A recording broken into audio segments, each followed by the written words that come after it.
Welcome ಗೆಳೆಯರೇ, ರೋಚಕದ ಮತ್ತೊಂದು ಅಧ್ಯಾಯಕ್ಕೆ ಸ್ವಾಗತ ಸುಸ್ವಾಗತ.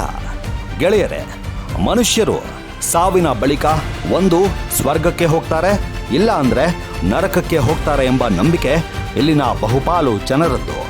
ಅದ್ಯಾವುದೇ ಧರ್ಮ ಇರಲಿ, ಒಳ್ಳೆಯದು ಮಾಡಿದರೆ ಸ್ವರ್ಗ ಹಾಗೂ ಕೆಟ್ಟದ್ದು ಮಾಡಿದರೆ ನರಕಕ್ಕೆ ಅಂತ ಬೋಧಿಸುತ್ತೆ.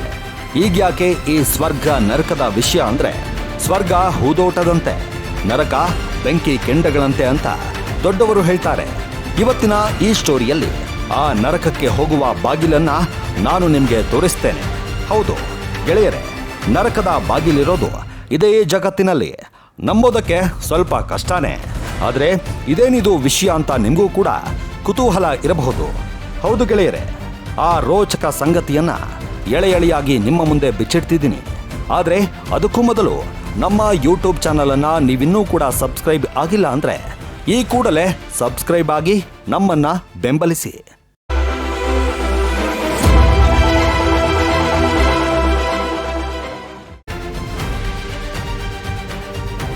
ಮಧ್ಯ ಏಷ್ಯಾದ ಟರ್ಕ್ಮೆನಿಸ್ತಾನ ಎಂಬಂತಹ ದೇಶದಲ್ಲಿ ಜಗತ್ತಿನ ಮತ್ತೊಂದು ಅಚ್ಚರಿ ಇದೆ.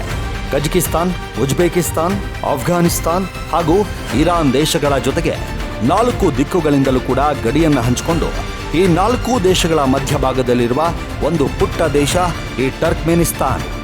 ಇಲ್ಲಿ ಜಗತ್ತು ಎಂದಿಗೂ ಕುತೂಹಲದಿಂದ ನೋಡುವ ಜಾಗ ಒಂದಿದೆ. ಅದರ ಹೆಸರು ದರ್ವಾಜಾ ಗ್ಯಾಸ್ ಕ್ರೇಟರ್ ಅಂತ, ಅಂದ್ರೆ ಬೆಂಕಿಯ ಕುಂಡ. ಅಸಲಿಗೆ ಈ ದರ್ವಾಜಾ ಗ್ಯಾಸ್ ಕ್ರೇಟರ್ ಅನ್ನ ಡೋರ್ ಟು ಹೆಲ್ ಅಂದ್ರೆ ನರಕದ ಹೆಬ್ಬಾಗಿಲು ಅಂತ ಕರೀತಾರೆ. ಅಷ್ಟರ ಮಟ್ಟಿಗೆ ಈ ಜಾಗ ಭಯಾನಕ ಹಾಗೂ ಆಶ್ಚರ್ಯಕರ. 1971ರಲ್ಲಿ ಸೋವಿಯತ್ ರಾಷ್ಟ್ರದ ಸಂಶೋಧಕರು ಈ ದರ್ವಾಜಾ ಗ್ಯಾಸ್ ಕ್ರೇಟರ್ ಎಂಬ ಜಾಗವನ್ನ ಚೊಚ್ಚಲವಾಗಿ ಜಗತ್ತಿನ ಮುಂದೆ ತೆರೆದಿಡ್ತಾರೆ. ಈ ದರ್ವಾಜಾ ಗ್ಯಾಸ್ ಕ್ರೇಟರ್ ಇರುವ ಜಾಗದಲ್ಲಿ ಇದಕ್ಕೂ ಮೊದಲು ತೈಲದ ತೇವಾಂಶ ಹೆಚ್ಚಾಗಿ ಕಂಡುಬಂದಿತ್ತು. ಸಂಶೋಧಕರು ಈ ಜಾಗದಲ್ಲಿ ಆಯಿಲ್ ಇದೆ ಎಂಬ ಅನುಮಾನದಲ್ಲಿ ಭೂಮಿಯನ್ನ ಅಗಿದು ನೋಡುವ ಕೆಲಸಕ್ಕೆ ಕೈ ಹಾಕ್ತಾರೆ. ಪ್ರಾಥಮಿಕ ಕಾರ್ಯಾಚರಣೆಯಲ್ಲೇ ಇಲ್ಲಿ ಆಯಿಲ್ ಇರೋದು ದೃಢವಾಗುತ್ತೆ. ಆದರೆ ಒಂದಿಷ್ಟು ಆಳದವರೆಗೆ ಡ್ರಿಲ್ ಇಳಿಸಿ ಮತ್ತಷ್ಟು ಆಯಿಲ್ ಅನ್ನ ಹೊರತೆಗೆಯುವ ಪ್ರಯತ್ನದಲ್ಲಿರುವ ಸಂಶೋಧಕರ ಪ್ರಯತ್ನ ಅಲ್ಲಿ ವಿಫಲವಾಗುತ್ತೆ. ತೈಲದಿಂದ ತೇವಗೊಂಡಿದ್ದ ಭೂಮಿ ಕುಸಿದು ಸಂಶೋಧಕರು ಅಗಿಯೋದಕ್ಕೆ ತಂದಿದ್ದ ಬಳಸ್ತಾ ಇದ್ದಂತ ಡ್ರಿಲ್ ಹಾಗೂ ಇತರೆ ಪರಿಕರಗಳು ಆ ಕುಂಡದೊಳಗೆ ಬೀಳುತ್ತವೆ.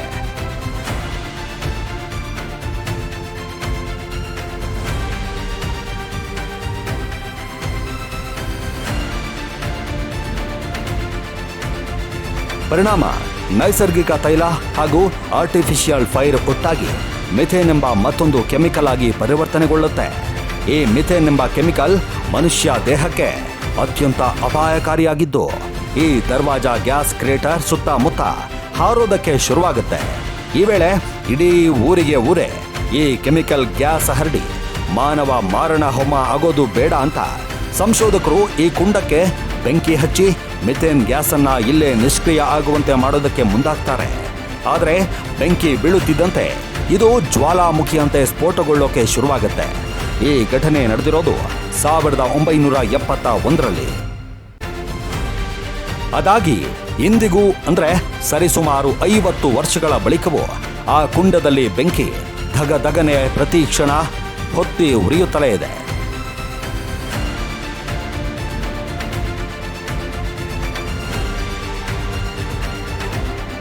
ಇದೇ ಕಾರಣಕ್ಕೆ ಈ ಜಾಗವನ್ನ ಜಾಗತಿಕ ಮಟ್ಟದಲ್ಲಿ ನರಕಕ್ಕೆ ಬಾಗಿಲು ಅಂತ ಕರೀತಾರೆ. ಅಸಲಿಗೆ ಈ ಬೆಂಕಿ ಕುಂಡ 226 ಅಡಿ ಅಗಲ ಮತ್ತು 98 ಅಡಿ ಆಳ ಇರುವ ಈ ದರ್ವಾಜಾ ಗ್ಯಾಸ್ ಕ್ರೇಟರ್ ಈಗ ಪ್ರವಾಸಿ ತಾಣ ಕೂಡ. ಇದರ ಸುತ್ತಮುತ್ತಲಿನ ಜಾಗ ವಿಪರೀತ ಧಗೆಯಿಂದ ಕೂಡಿರುತ್ತೆ.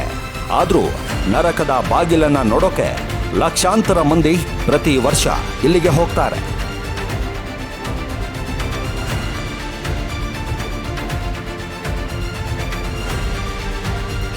ಹೌದು ಗೆಳೆಯರೇ, ಇಂಥ ಘಟನೆಗಳು ಜಾಗಗಳಿಂದ ಜಗತ್ತು ತಾನೊಂದು ವಿಸ್ಮಯಗಳ ತಾಣ ಹಾಗೂ ನಿಗೂಢತೆಗಳ ಗುಚ್ಛ ಅಂತ ಮತ್ತೆ ಮತ್ತೆ ಸಾಬೀತು ಮಾಡುತ್ತಲೇ ಇದೆ. ಇಂತಹದ್ದೇ ಮತ್ತೊಂದು ಸ್ಟೋರಿಯೊಂದಿಗೆ ಬರ್ತೀನಿ. ಅಲ್ಲಿಯವರೆಗೆ ಟೇಕ್ ಕೇರ್, ಗುಡ್ ಬೈ.